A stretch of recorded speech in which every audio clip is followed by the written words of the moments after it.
Hey guys!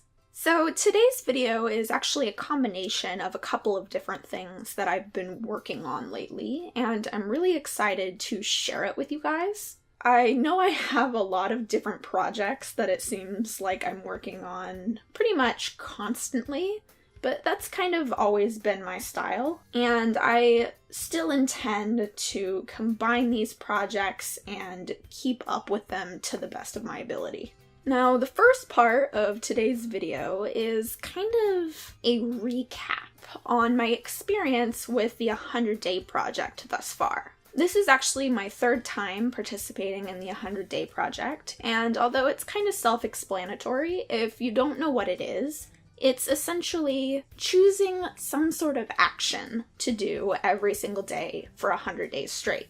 A lot of times these are creative type habits, and another part of the 100-Day Project is that you need to share it every day. There's something about the accountability that really motivates you to keep going. And I have been doing this over on my Instagram. And even though I was documenting this on my Instagram, I kind of felt like I wanted something for me. I wanted something where I could kind of ponder my own thoughts on the project, where I could take notes and kind of grow from my experiences. And after a lot of consideration, I thought that a good way to go about doing this would be with some type of bullet journal-esque system. Over the years, I've tried many different methods of note-taking and just general planning, and I've always had a hard time sticking to something. I've actually had bullet journals before, and I will keep up with them for a couple of weeks and then kind of fall off of that bandwagon and then come back to it again, and the cycle repeats. And as I was kind of considering how I could keep myself motivated to keep up with this type of planner system, I started to consider the idea of combining a bullet journal and a sketchbook. I've managed to be fairly consistent about working with sketchbooks in the past, even though I definitely recently have had a little bit of difficulty keeping up. So this idea of combining a planner and a sketchbook was very appealing to me because it was kind of touching on things I had always wanted to get back to or just to generally work on. And I'm sure people have done things like this before. I've definitely seen people have very nice looking bullet journals. They're very aesthetically pleasing, and that's something that I was never able to achieve with my own bullet journals. I've also tried many store-bought planners in the past, and I'm very picky about what I want. And I always found that there was either extra space or not enough space, and I didn't really find what I was looking for. The main things I was really looking for were places to add and mark tasks, but also space to take notes and draw if I wanted to. I don't often find a lot of value for myself in working on an hourly schedule, just because I find that if I fall behind, I start to become nervous and worried and anxious about when I'll get caught up. And that is something that I tend to try to avoid if possible. And because I am so picky, and because there were so many things that I was interested in trying to incorporate, I thought that putting together my own bullet journal type sketchbook could be a very good way to get everything I wanted out of it. The actual sketchbook that I'm using is just an Artist's Loft sketchbook from Michaels. It was one that I had lying around already, and I wasn't sure when I was actually going to get around to using it. So I just thought, why not? And decided to use that. There are definitely pros and cons to using a sketchbook instead of a graph paper or even a dot grid. And the cons are really that it's kind of difficult to keep your lines and writing straight.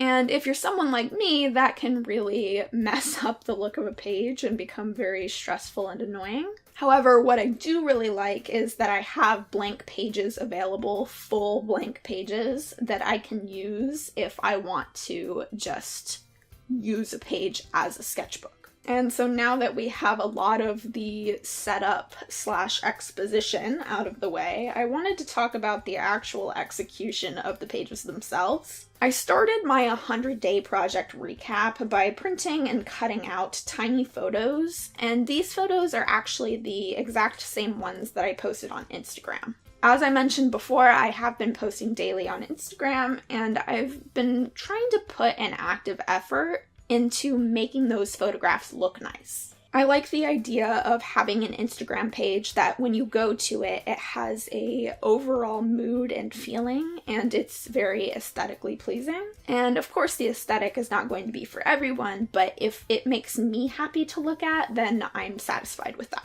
And once I had those photographs cut out, I taped them in and started adding dates and notes about kind of my thoughts on that particular day. I like the note-taking process because it kind of helps me go over in my head my thoughts on the pieces themselves, and this allows me to both generate new ideas and improve on things that maybe didn't turn out quite the way that I wanted them to. I decided to go with a fairly simple composition as well. I added a tiny bit of decoration, and I did want it to look nice, mostly because I figured what's the point of making it a sketchbook bullet journal combo if I wasn't thinking just a little bit about layout. And another way that I kind of tried to keep it looking nice was by keeping a fairly simple color scheme, at least for now. I actually based the entire color scheme around a super cheap marker that I bought at Michael's. You know how they have the setup where they throw everything cheap at you so that you want to buy before you leave? I totally fell for it, but I do love this marker, so I'm not completely mad at it. I find that this kind of keeps the pages cohesive, and since it's a color that I love, I don't think I'm going to get very tired of it very soon. Another thing that I've really loved about working on this little planner is the index, and this is just because I'm a massive nerd. I numbered each of the pages as I went, and I added a few for future pages as well. And I made sure to add captions to each page that could act as a reference later on. Now, since I had made an active effort to leave a few blank pages in the front, it was fairly simple to write out index at the top of one of those pages and start keeping track of what was going on in the pages that followed. This sort of thing really appeals to the organized left brain part of me. I just really like the idea of being able to go back and easily find what you're looking for. Something else that you can maybe kind of see on these pages is that I've been trying to work on my lettering. It's still not great, but the act of slowing down and actually thinking about what I'm going to write before I do it has been helping.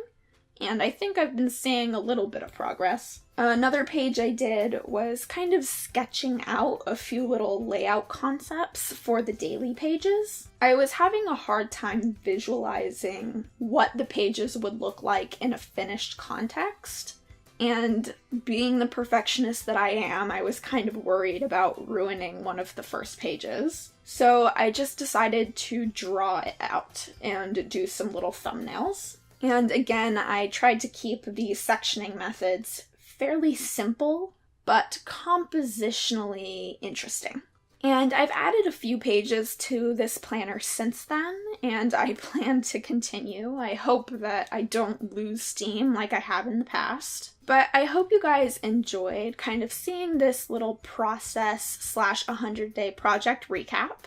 I do plan to continue updating this series through the entirety of the 100-day project. I don't know how consistently it will happen, but I do know that I will continue to make videos. So thank you all so much for watching. You can subscribe if you want, and I will see you guys next time. Bye.